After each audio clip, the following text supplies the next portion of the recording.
দেখুন কতটা সুন্দর হয়েছে, আমি আপনাদেরকে দেখাচ্ছি। এত সুন্দর ফ্লেভার বেরিয়েছে, আমার তো এখনই খাওয়ার ইচ্ছা হয়ে যাচ্ছে।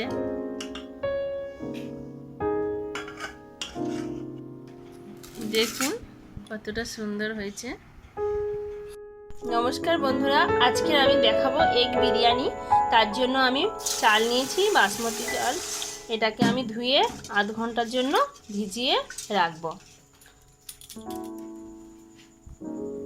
এখানে আমি ডিম সেদ্ধ করতে দিয়েছি, ডিমটা সেদ্ধ হয়ে গেলে ছাড়িয়ে নেব। হাঁড়িতে জল দিয়ে দিলাম, তারপরে আমি লবণ দেব, একটু বেশি করে দিতে হবে। এই লবণটাই চালের মধ্যে হয়ে যাবে, ভাতটা আর লবণ দিতে লাগবে না। আর একটু রিফাইন অয়েল দিচ্ছি যাতে না ভাতটা গায়ে গায়ে লেগে যায়।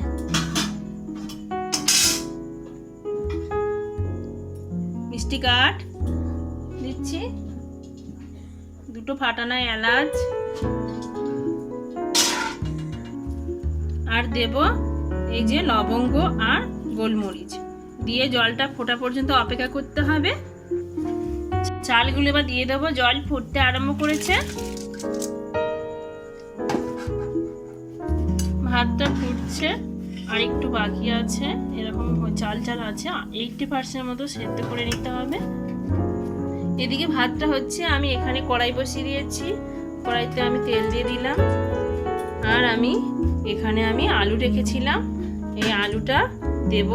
তার জন্য সামান্য কড়াইতে আমি একটু হলুদ গুঁড়ো দিয়ে দিচ্ছি কালারফুল করার জন্য, আর একটু লবণ দিয়ে দিচ্ছি।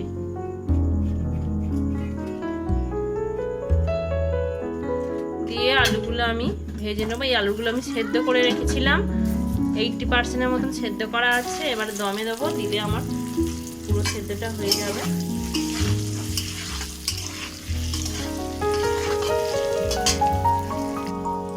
ভাতটা হয়ে গেছে, আমি এরকম দেখুন, এরকম চাল চাল থাকবে। একদম নতুনদের জন্যই বলছি, মানে এইভাবে করলে আর ভাতটা মানে জড়বে না, এরকম চাল চাল ভাতটা থাকবে।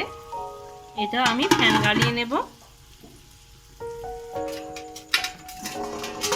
ফ্যানটা আমি ঝেড়ে নিচ্ছি। এইভাবে ফ্যানটা ঝেড়ে নিলে আর মানে জুড়ো দিতে হবে না, কিছু করতে হবে না। চাল চাল ভাত আছে তো, সেই জন্য এই হাঁড়ির মধ্যেই হয়ে যাবে, ছেঁকে নেওয়া হয়ে নিতে হবে না, কিছু করতে হবে না। ভাতটা কতটা ঝরঝর হয়েছে দেখুন।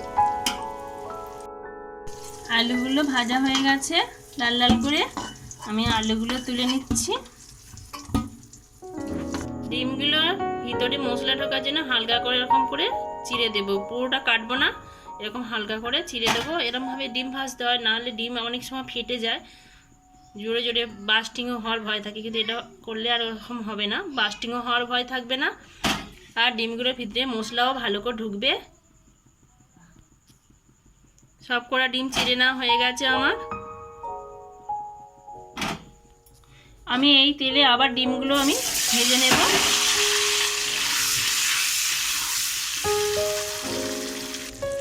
ডিমগুলো লাল লাল করার জন্য আমি সামান্য একটু ফুড কালার দিচ্ছি, এটা অপশনাল, আপনারা দিতেও পারেন নাও দিতে পারেন। দেখুন ডিমগুলো কেমন লাল লাল কালার হয়ে এসছে, দেখতে ভালো হওয়ার জন্যই দিয়েছি কালারটা। ডিম ভাজা হয়ে গেছে, আমি এবার তুলে নেব। আমি এই পেঁয়াজগুলো ভেজে নেব, এই তেলের মধ্যেই দিয়ে ভেজে নেব।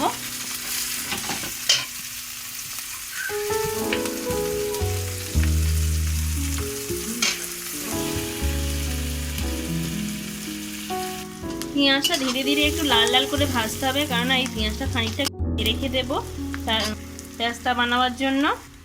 অল্প একটু পেঁয়াজ কাটিয়ে রেখে দিচ্ছি।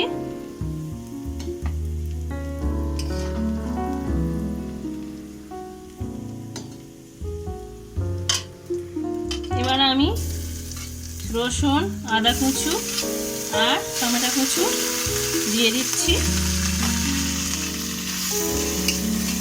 দিয়ে এর সঙ্গে ভালো মতো কষিয়ে নেব।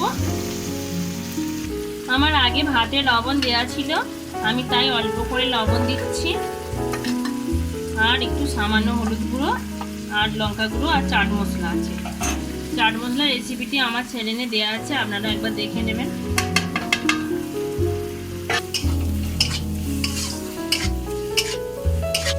আমি আবারও এতে দারুচিনি, লবঙ্গ, এলাচি দিয়ে দিলাম,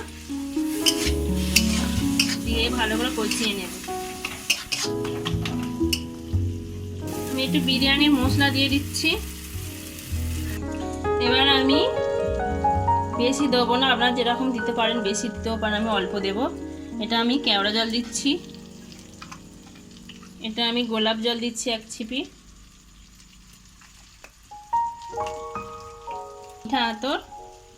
মিঠা আতরটা বেশি দেব না আমি, আমার সামান্য একটুখানি দেব, একদম অল্প সামান্য 2 ফোঁটা দিলাম।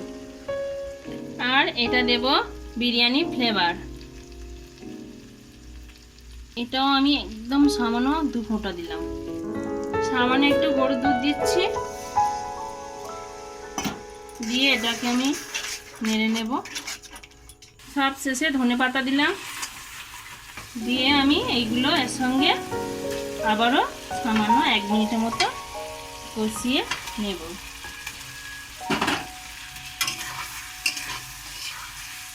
অল্প একটু জল দিয়ে দিচ্ছি,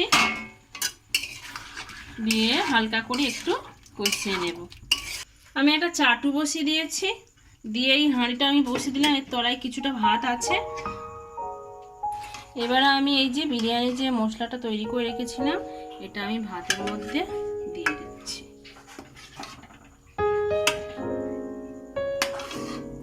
অর্ধেকটা দেব, একটু একটু করে এরকম জুস দিয়ে দেব। এবারে এর উপর আমি আবারও ভাত দিয়ে দিচ্ছি।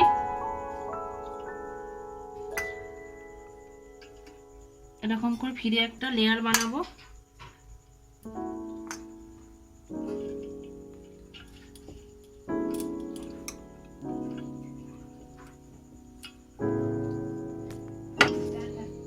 আবারও আমি এগুলো ধীরে ধীরে সাজিয়ে দেব, মশলাগুলো, ডিম, আলু, জুস যেগুলো করেছি।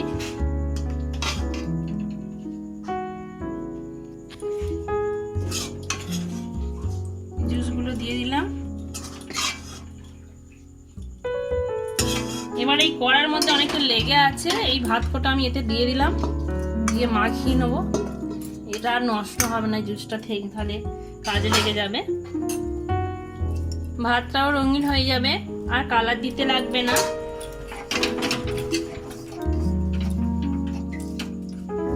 দিয়ে আমি এর উপরে আবার দিয়ে দিচ্ছি।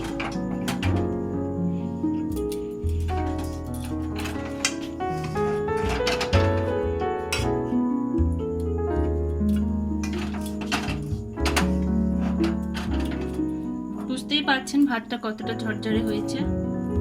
এবার আমি যে পেঁয়াজ ভাজাটা রেখেছিলাম এর উপর দিয়ে ছড়িয়ে দিচ্ছি। দেওয়া হয়ে গেছে। এবার আমি এইরকম একটা হাঁড়ির ঢাকনা নিয়ে আমি ভালো করে এটা দিয়ে দিলাম, দিয়ে এবার আমি একটা ভারী জিনিস চাপিয়ে দিলাম যাতে ভাপটা না বেরিয়ে যায়।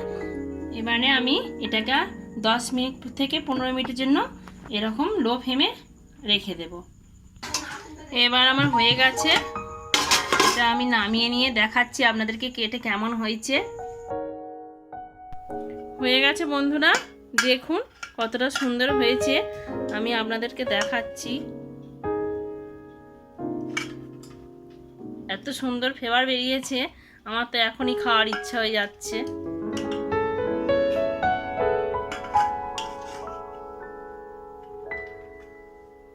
দেখুন, যদি ভালো লাগে ভিডিওটি লাইক, কমেন্ট, শেয়ার করবেন, চ্যানেলটি সাবস্ক্রাইব করে পাশে থাকার অনুরোধ রইল আপনাদেরকে।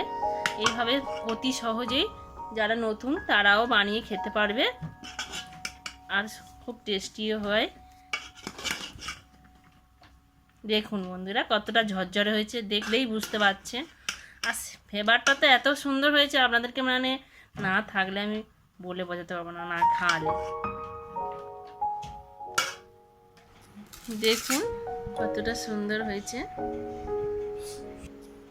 আজ এই পর্যন্ত, আবার অন্য কোনো ভিডিওতে আপনাদের সাথে দেখা হবে বন্ধুরা। নমস্কার, আমি ভিডিওটি শেষ করছি।